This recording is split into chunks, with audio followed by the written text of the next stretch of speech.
Hey everyone, it's Larry Kotch here from Flybox, and I'm thrilled to present to you a video that was shot earlier this month with a wonderful chap called Sumit over at Energy Live News. It's an interview where I'm basically on his podcast going over the ins and outs of the insect farming industry. I do encourage you to check out his channel at the end of watching this video. But I really put in all of my up-to-date information about the insect farming industry, such as I see it, its origins, how it's evolving, how it's different in the global south and the global north, and also some of the technologies, challenges, and some of the basic facts around proteins and the environmental impact of insect farming. So, hopefully, even if you're plugged into this space or have done significant research into this space, you're going to see a lot of information that I reveal around some of the practical stuff, the commercial stuff that's going on in the industry. Please, if you enjoy this content at the end of it, do subscribe to the channel and hit the like button. It really encourages me to create more content, to release more of this stuff, and to help you become a better insect farmer and for us to collectively get more alternative protein onto the market. Thanks and enjoy the video. Well, an innovative company called Flybox is looking exactly into this and trying to create the scale of sort of insect farming as a feedstock for animals using waste organic material. And I'm delighted to say that Larry Kotch, one of the founders, joins me today on the Net Hero. Larry, hello. Hi, Sumit. Nice to be here. Nice to talk to you. So let's go to the beginning of what we just sort of took there. Insects are, and I think there's the old adage, if you're an alien and you land on this planet, you'd want to talk to an insect because they're the most populous thing, right? Where do insects fit in to our food chain at present? Because before you start this business, you must have had a look at all of this. Yeah, so my interest in insects goes right back to university days. So almost 10 years ago, I had the privilege of interviewing the first insect farming company, really, based out of South Africa called AgriProtein for a dissertation, stumbled across them, and then sort of tweaked my dissertation as I became more and more interested in what they were doing to basically just focus on that.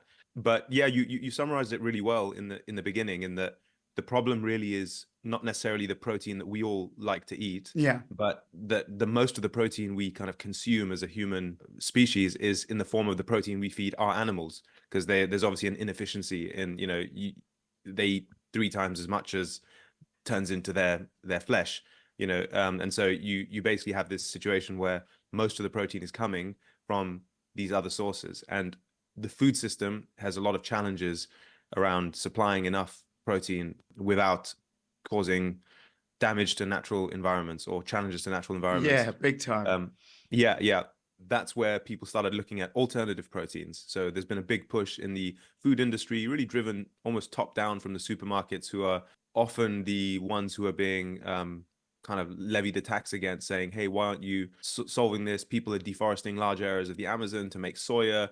That soya is going into feed pellets to feed all the chickens here. And so, how can we make some alternative proteins that maybe have less of an impact on the environment? And so various things have been proposed. From one angle, insects are readily eaten by omnivores of all types. I mean, humans, like you mentioned, have insect burgers, but it's not, in some parts of the world, humans eat insects, but they do. Most omnivores are not as picky as we are. And, birds... chickens, when they peck around in the ground outside, are pecking for insects. Pigs eat insects very regularly. So it's potentially a very natural source of a high value protein, an animal protein, which, insects are an animal. They're higher value protein even than soya. And is there a way that we can make them readily available to the food industry? Because what insects eat, to your original point, is waste. So they eat, where they sit in the ecosystem is in the kind of decomposer layer. Yes. So they're kind of like the shrimp of the the land. They take everything that's kind of discarded, manures, everything, and that's what they actually eat. So they thrive in all the areas that make the rest of us animals sick or want to avoid. They eat that, and there's more insect biomass on Earth than there is mammal biomass by many times, because we're just wasting a lot. Like, we're very inefficient in the energy we convert into our motion. And that's the thing. I mean, insects are incredibly efficient, aren't they? They're very efficient. Yeah.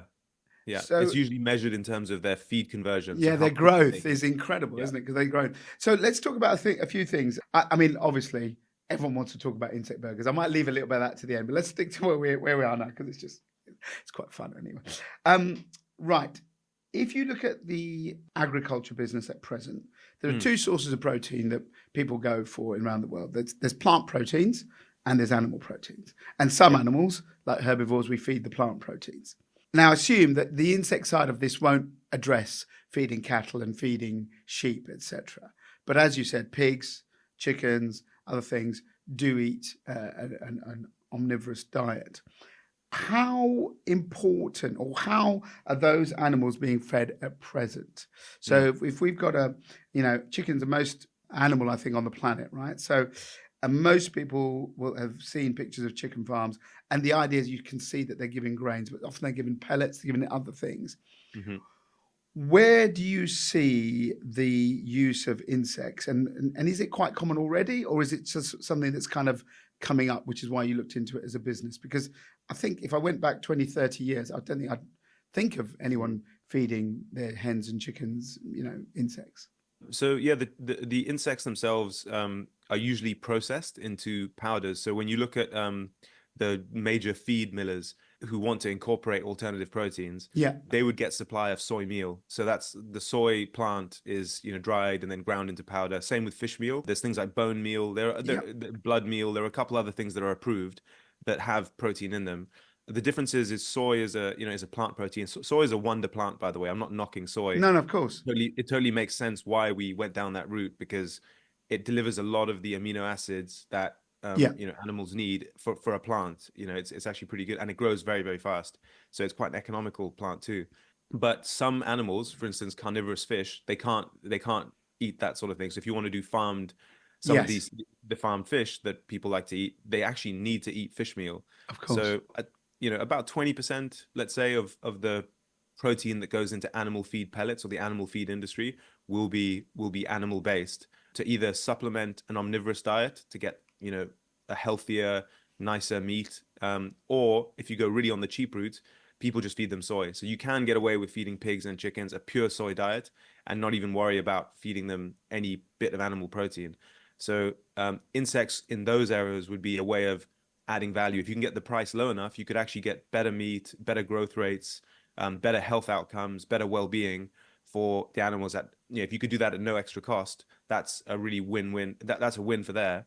And then on the fish farming side of things, it's very much they have no choice but to feed animals. Of course. So hopefully you could then actually compete with fish meal and outcompete it, and then deliver a more efficient, sustainable feeding system for certain types of fish. I don't know if you know this, but what is fish meal at present? Is it just actually ground up other fish, or what do they eat? Exactly, yeah, and also fish guts as well. So what comes out of the factories, they often dry that and grind it. So yeah, offcuts, byproducts from the kind of fish processing industry, as well as catch itself, actual like bycatch and stuff like that. Yeah, so not the fish we would want to eat directly. Basically. No, understood. Yeah. So I think you've been going for about 3 years or something like that, 3 or 4 years. Let's talk about what you do. And to the listeners and viewers, you're basically creating a kind of insect farms that are modular. Is that right? Can you explain a bit about what it is, and then where would you use it? And the other important thing that I'd like you to cover is what is the stuff that they eat? What's the organic material? Right. So I mean, in terms of us as a company, we basically build insect farms for people, but we're geared towards a modular solution that is that can fit into different types of configurations, different applications for different industries, and we can kind of get into those later if you want, like some of the industries where it makes a lot of sense. But essentially what we do is someone says, I have a waste stream, or I would like to start insect farming, and I want to start small and I want to build up, and we basically provide the tech that can do that. Just to interrupt you there, so what would be the waste stream? So who would come to you, and why would they need the insect? Would they have animals then, I assume, to feed? So the kind of industries that are interested in animal feed, livestock farmers, and waste management. I'd say the last of those, waste management companies, are the most interested and most natural, and the natural user of this kind of tech. So you have many companies out there that are operate in the waste to value space. So whether that's waste to energy or resource recovery of some sort, but most of the waste that comes out of food processing factories or or even like municipal waste doesn't just go to landfill if you're talking about the global north, it doesn't just go to landfill. It goes to these companies that are then trying to get energy out of it through Of biogas, course, maybe yeah. incinerate it and make energy. So there's various waste to value streams, which is great because it's not then just a cost to remove. It's a value add thing. And so insect farming fits into that space, but because of the nutritional requirements of insects and the regulations around what you can feed insects, I mean, they'll eat anything. They'll eat human sewage. They'll eat, Of course. yeah, it's They just, love a poo. They love they to love a munch on a poo. poo. They really do, yeah. And in fact, that's, it's been shown repeatedly that it's safe for them to eat that because that's literally what they Yeah. do in nature, Yeah. but But we're not allowed to do that here. Is that right? You were saying. the regulations are very cautious in the So UK. even our insects are not denied poo in this Yeah, country. I love it. exactly. The Yeah. nanny state. Sorry, Yeah. bug, you can't eat that. I like it. Yeah. But so the waste, I mean, that's basically what you're saying is waste to value. So if you are I don't know, an agricultural waste business or your processor, that waste you've got to get rid of and do something with it.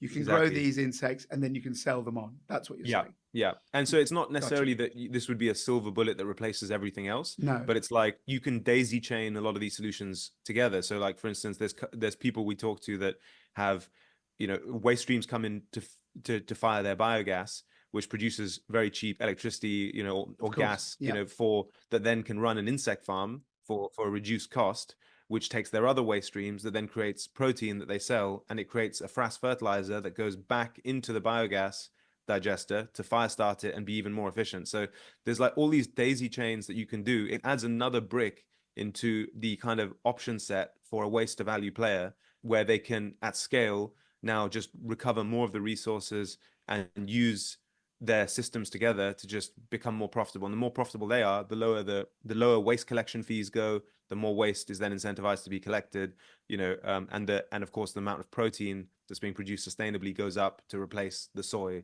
And so it's critical that those players, I think, go into this first because they have the expertise in waste streams, handling waste streams, processing waste streams, what's good for what.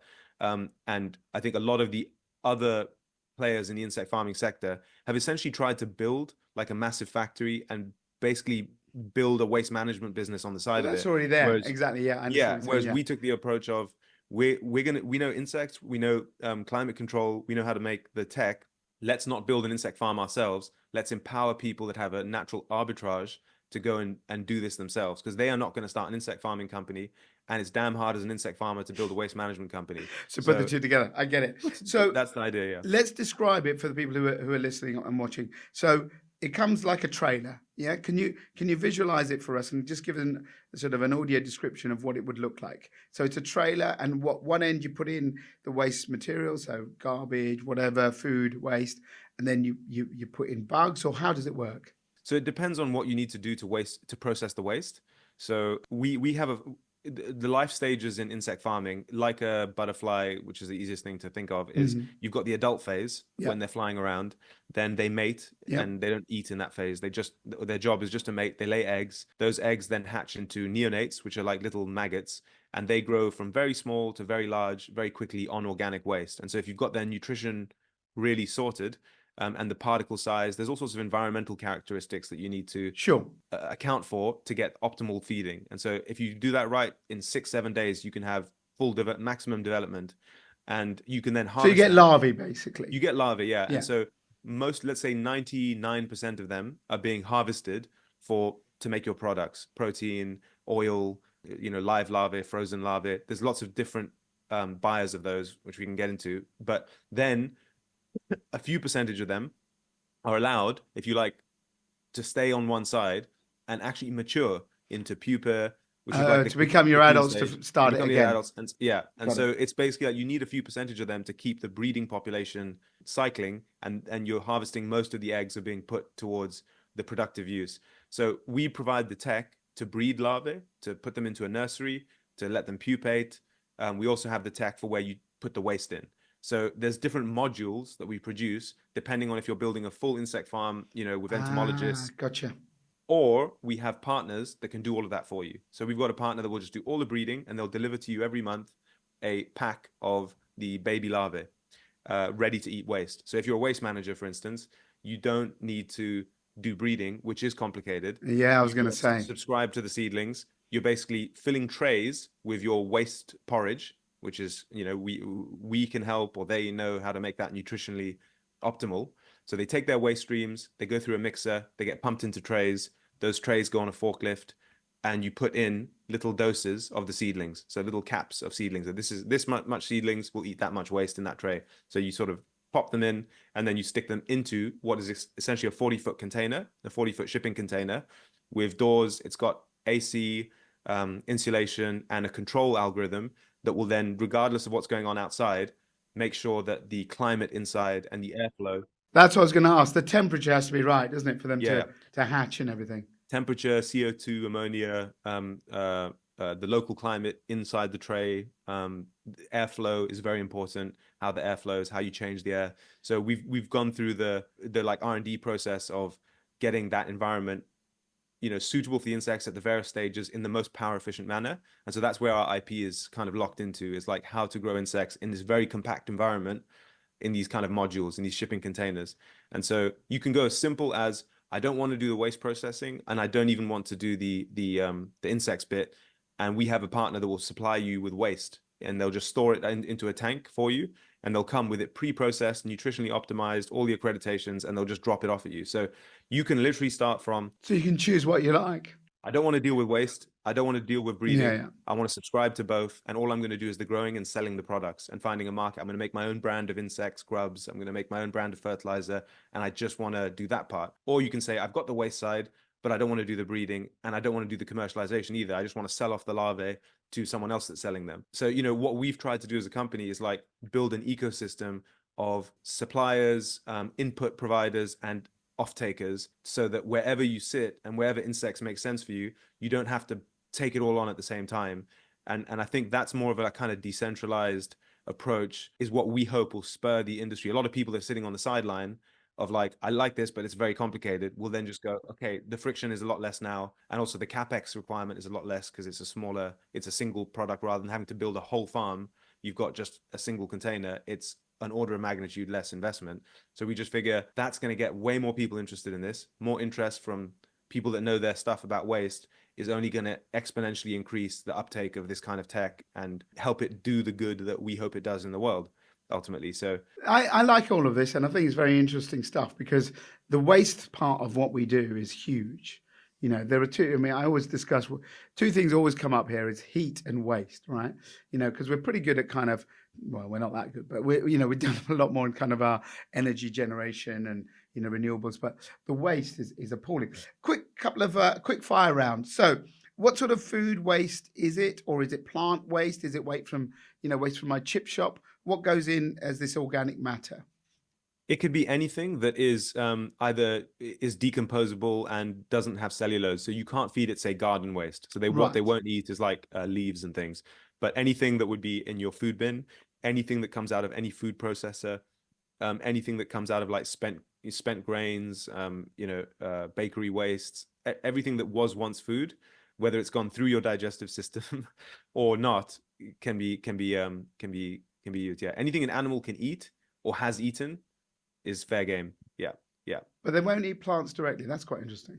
So they will eat plants that are edible. So like it could absolutely anything that any animal can eat, any monogastric animal can eat, they can eat. Yeah. Can it eat poo? Yes. But it's not allowed to in this country. They love poo. They love poo. But again, it comes down to nutrition. So if the animal in question has been fed a very poor diet without any protein, then its poo is going to be a very poor poo for the insects. So you could give it slurry if it was the right kind of, from the right animal farms that produce it. So you could. Is that allowed in the UK? It's not at present. Is that right? So it's not if you want the insects to go back into the food chain. Gotcha. But if you were going to extract the oil out of them and make a biodiesel out of them, or there's other applications that people are looking at, as long as it's not going to then be eaten, then you can feed them whatever. If you want it to be eaten by someone, you have to use various approved waste sources, which are technically they're not even waste sources. They're just like byproduct of other processes that are hygienic. Yeah. Where do the insects go? You mentioned it earlier. Some people would sell them directly. Some people would give them to feed animals, feed fish. but there are other industries around that would use that base larvae, would they? There's many applications that are being looked at, from very simple to like quite scientific. The simple ones range from just the live larvae themselves sold, as you can directly feed them to animals as a supplement. You can freeze the larvae, you can turn them into a kind of puree, and that's a very big thing for the pet food industries. They really like kind of to make wet dog foods and wet cat foods. There's a lot of like sustainable pet foods that have been doing really well that incorporate insects. And I'd say the entire industry, including the whole of Europe, all the big factories they've built over there, I'd say 95% of the output goes into pet food right now. So that's the major application. Yeah. And the rest of it, some of the smaller players will do their own brand, like treats and things like that. The bigger players will supply, massive companies that are trying to make their pet foods more sustainable. The reason for that is just that they're a lot less picky pet food customers, whereas some of the animal feed customers, like if your levels If you've of got some pigs or cows or whatever, like the precision farmers, especially fish feed, like if your levels of a specific amino acid drop, Gotcha. they'll be upset. And so getting that consistency right when you're dealing with a variable waste source can be challenging. But the potential is there to go straight into the fishing industry. The potential is there to go straight into agricultural, animal farming as well. Exactly. Yeah. Yeah. That's where it has to end. Yeah. You've built, I think, is it a test farm up in sort of Bedfordshire or Buckinghamshire? Is that right? That's exactly right. Yeah. Just outside Aylesbury. It's one of each of our modules. So it's what we call a 360 farm. So we do the breeding there, the nursery and the growing. Yeah. How's it going? I mean, have people started using it? Are you selling it? What's going on? Yeah, so we've got several sites in the UK planned, mainly with waste managers, as I mentioned, and then we're also based in Kenya, where the regulations there are just so favorable for insect farming, and we have actually quite a large site in Nairobi, and we have another breeding site going up in Uganda as we speak. It's actually, our tech in a way is really useful in the global south, where some of the logistics issues, these things can be off grid. It's hard to get some of those contractors that build the massive factories in the north to kind of find the skill sets they need to do that in a place like Kenya, whereas our tech is very modular and kind of fits to that. There's also really good natural environmental climate, of course, in those parts of the world, because insects need hot climates. So obviously we're in the north here, you have to heat them. Whereas in Kenya, you can get away with a lot lower energy bill by just having them in warehouses, just without AC for a lot of their life cycle. So it's more economical actually in the global south. Let's talk about the carbon, which is what this is all about. So obviously there is an energy cost. You've mentioned it. You've got to heat the things. You've got to have the right airflow and all of that. When you measure all of that, and I don't know whether you're getting green energy for that or whatever, but when you measure all of that compared to the carbon saving from not losing the waste, perhaps not burning the waste for feedstocks for animals and the pets or whatever. Have you got any figures on kind of how much carbon you think this kind of insect farming can save? Yeah. So a lot of people have looked into that. I mean, in terms of per box, we have kind of numbers of CO2, but we're actually doing a full scale LCA for our specific boxes, because it changes depending on where you are in the world, what kind of tech you're using, how much power that tech uses, how much automation you have. So there's no like one number necessarily that's agreed on yet. Like you couldn't go and get carbon credits for this yet. No, although there's many plans afoot. But the main CO2 saving comes from every ton of insect meal produced is displacing a ton of essentially of soy or fish meal, and those have quite well calculated CO2 impacts. Okay, and the insect one is a lot lower. It's a lot lower, yeah, and the land use is, that's a big thing, isn't it? A fraction of a fraction. Yeah. And then there's the waste side of things. So the emissions associated with waste to landfill, you subvert those because you're putting it through the insects are eating it rather than it releasing methane, and so that's quite well understood, like how much gas is out during landfill versus during insects. And then you've got so that's the main two parts. And then there's also like transport associated with like getting soy from one part of the world to China for processing to back to the UK. So you've got like a sort of transport local. And these we haven't mentioned them, but I think they're on. Is it black soldier fly? Is that what it's called? That's it. Yeah, that's the main species that everyone uses. And they're everywhere, are they? We get them in this country, or you get them, shipped them in?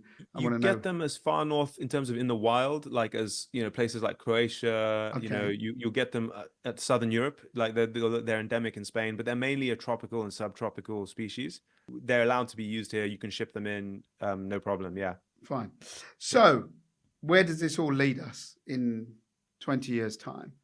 Are we going to have we'll still be eating animals, I'm assuming, because most Yeah. people will probably find it difficult to eat insects. Do you think that what you're working on now, is your aspiration that kind of will really sort of cut the carbon profile of what it takes to get our animals fed?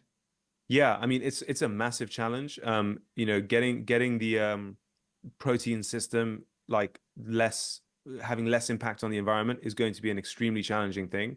It's going to require death by 1,000 cuts, and I'm hoping that insect farming is one of those cuts. But the sheer quantities of soy is so staggering. But then again, the sheer amounts of waste that we're doing nothing with. Like if we look in Kenya, if you could process, I think we calculated it with a government there that we were talking to, that if you could process 50% of the organic waste currently sent to landfill across the country, you'd meet like something like 75% of the country's protein in animal feed needs. So they would Wow. need to import 75% less soy and protein from outside. So, obviously in the West, we've got a more developed waste to value, and in Asia, more developed waste to value kind of ecosystem. So there's things like biogas, there's things like incineration. So you're kind of competing for feedstock. So Understood. really, if we want this industry to scale, the government is going to have to relax some of those feedstock limitations and say, look, because they're insects, they do a different thing. The evidence is now there. Let's let them eat waste, because the other wastes can go into AD or feed animals directly. There's this other category of waste that need to go to insects. And so that's what we're pushing for. We set up an association called the Insect Bioconversion Association in the UK. And we're really, all the producers in the UK, which is about 8 of us, are aligned to the mission of relaxing the type of waste you can feed to insects, slowly, responsibly, like with evidence-based, and doing it in the least disruptive way as possible. And so we're kind of trying to push that forward, because you can't. I can see the T-shirt now. Let them eat poo. I like it. Yeah, I like exactly. it. That's basically it. Like you can't set targets like zero waste to landfill, Of course. and then be like, but it's too unsafe to use waste, No, I so understand. don't use it. It doesn't make any sense. Like at some point, we have to let nature just do what it does. I think Yeah. I think your stuff is brilliant. I think it's very clever. I think it's great stuff for that. We can't leave anyone who's listening to the podcast. Go, come on then, can you eat the bug? So insect farming, and you mentioned it earlier. People are looking at insect. Parts of Asia, people eat insects anyway. They have done for generations. My personal view is it won't really catch on. It might do in some ways, if you get a burger that looks like a burger, you won't, is it locust burger, whatever. But do you think actually that, you're in there, you've got a background, I don't know if you're an entomologist, but clearly you know a lot about bugs. Do you think that kind of is really going to be a sideshow? Because converting us to sit and eat a cockroach at our fine dining table, even in the bear,